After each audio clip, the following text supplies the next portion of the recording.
Mike, do you want to just give us a rundown one item at a time of what you did there? Yeah, sure.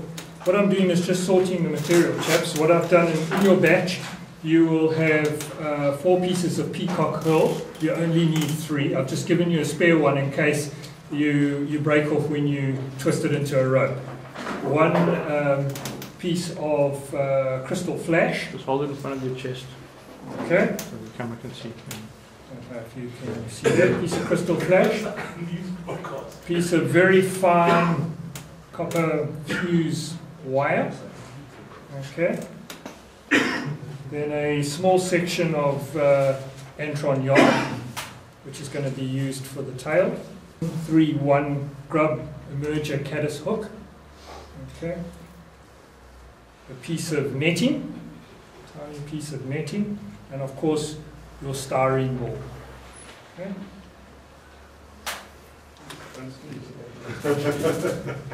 What we're going to do is kick off. You need to, any color thread will do, but preferably black, together with either 6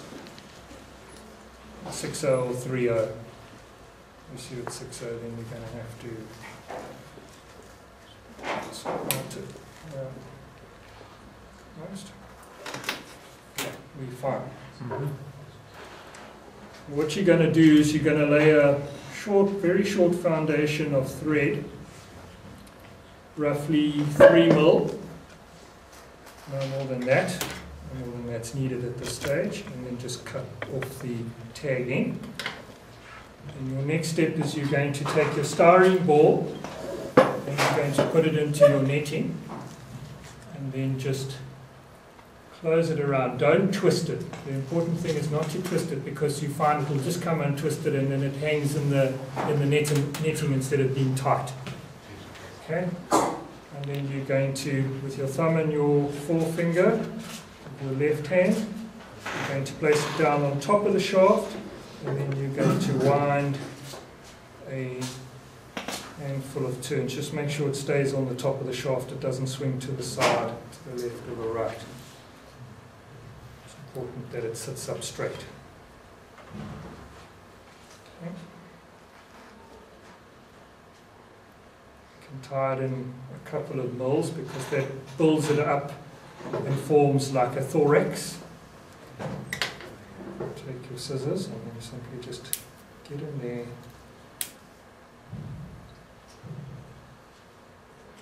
Keep it off very full.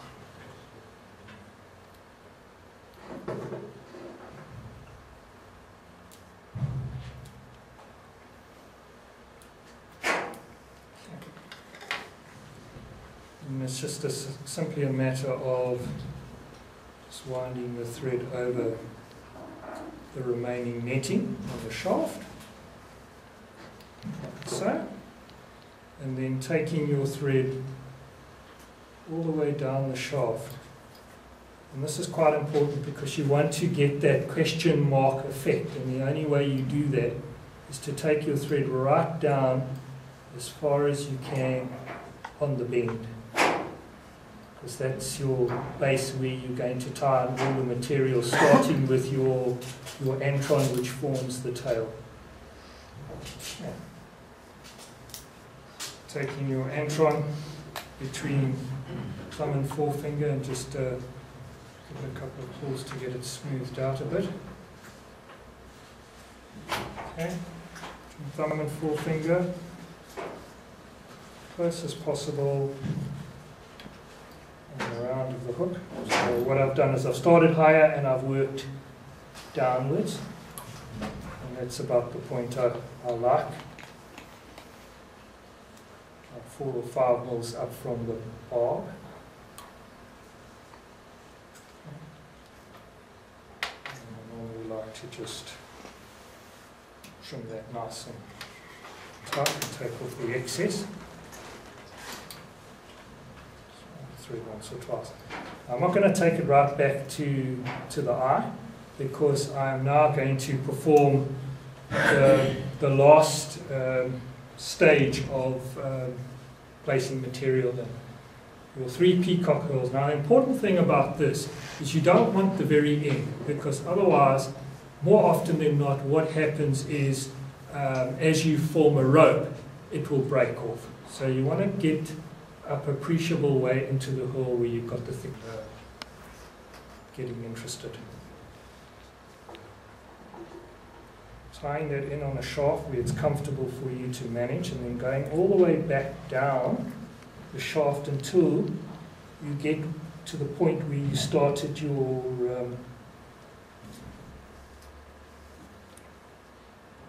tail.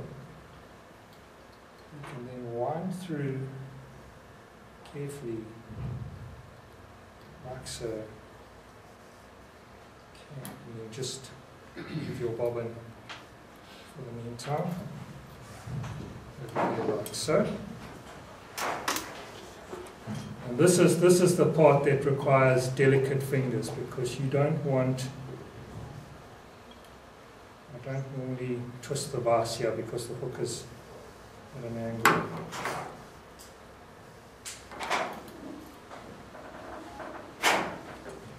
Just give it a couple of gentle turns.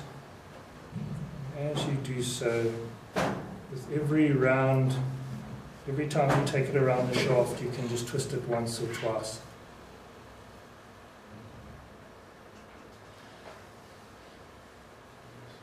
There's less chance of it breaking as you get higher up the shaft, because you get into the thicker part of the hurl.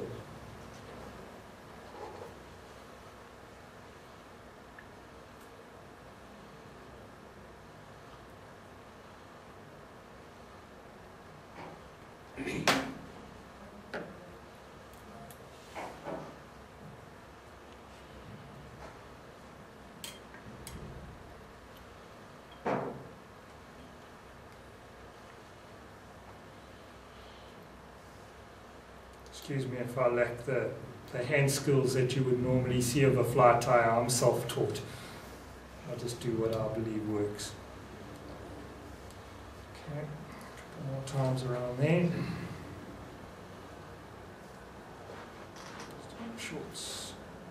It's not going to come undone. And then what I like to do is just take it once or twice around the, just to tighten up that netting on the styrene. Okay. You can now remove the excess, cut it nice and close. Excess, it's gone. And what you can do, you'll notice the balls I've given you are quite small, and there may be a possibility that it won't hold the hook up too well. And so I use a hook quite a few times. I just check the sharpness of the hook and there's no damage, and I retie. And I never go anywhere without at least a half a dozen newly tied flies for a day's fishing. And then what you do is you want about 3, maybe 4 mil, like that. Bob's your uncle. There you have it. I can hold it up.